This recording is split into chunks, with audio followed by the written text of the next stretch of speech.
The weakest student gained the strongest protector after one act of kindness.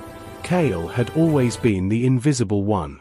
At the Academy of Ascendance, where students trained to harness cosmic energy and reshape reality itself, he possessed almost nothing.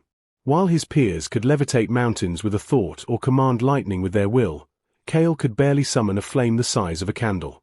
His teachers ignored him. His classmates mocked him. He was expected to wash out before his first year ended. The Academy's hierarchy was brutal and unforgiving. Strength determined everything: rank, respect, resources, future. The weak were discarded like broken tools. Vereth was the exception to every rule. At 16, Vereth was already a legend. His power was absolute, his control flawless.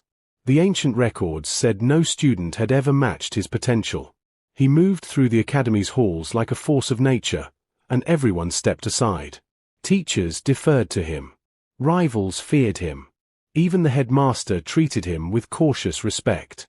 Vereth was untouchable, and he knew it.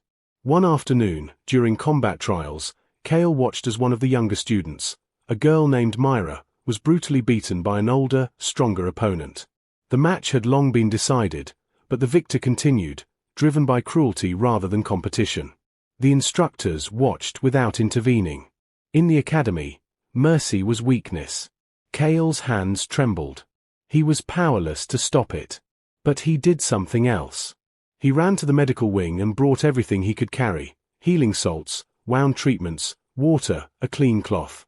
He knelt beside Myra as she lay bleeding on the arena floor, her body racked with pain, and he tended to her with shaking hands. He didn't have the power to heal her. He couldn't even ease her suffering with magic. But he stayed with her, whispered encouragement, helped her drink, cleaned her wounds with the gentleness of someone who truly cared. In an academy built on dominance, Kale offered compassion. Vereth watched from across the arena. Most powerful students would have scoffed at such weakness. Instead, something shifted in his expression, a flicker of recognition, perhaps, of something he hadn't seen in months of climbing the ranks alone. The next day, Kale found Vereth waiting outside his dormitory. "Why did you help her?" Vereth asked. His voice carried the weight of someone accustomed to obedience. "Because she was suffering," Kale replied simply. "And no one else would." Vereth stared at him for a long moment. Then he did something unprecedented. He offered his hand. "Train with me." From that day forward, everything changed. Vereth became Kale's protector and guide. When bullies approached, they found themselves facing the Academy's most powerful student. When teachers dismissed Kale, Vereth challenged them to reconsider. He didn't make Kale powerful through magic, that wasn't how growth worked, but he gave Kale something far more valuable: safety to grow without fear.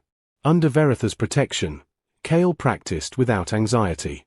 He studied without dread. His power grew slowly, steadily, genuinely.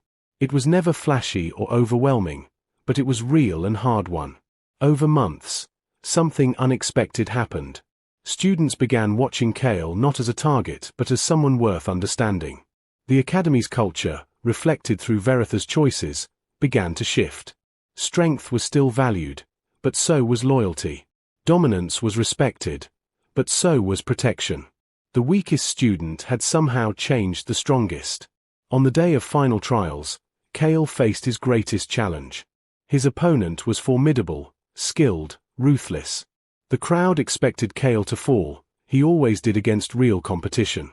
But Vereth stood at the edge of the arena, and Kale felt something fierce kindle in his chest. Not rage. Not desperation. Purpose. He fought not to win through raw power but through cunning, persistence, and heart.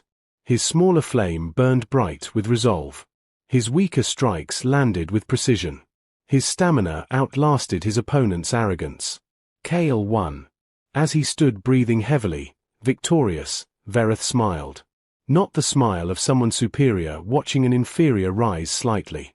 The smile of someone who had chosen to see potential where others saw worthlessness, and had been proven right.